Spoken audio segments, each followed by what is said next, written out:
Alam nyo, ever since na may nakita akong babae sa sasakyan, hindi na ako nilubayan. Yung encounter na ito is few months ago na.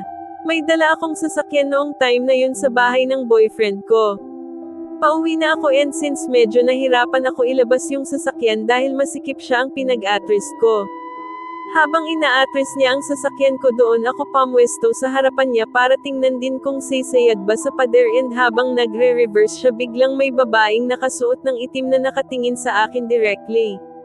Sobrang haba, straight, at itim na itim ang buhok niya, hindi siya katangkeren, itim na itim yung mata pati eye bags niya na nahaharangan ng buhok.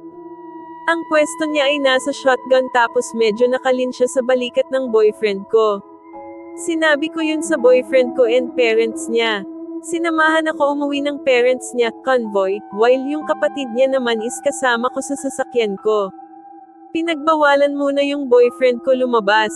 After nun, madalas na akong nakakakita ng babae sa sasakyan niya.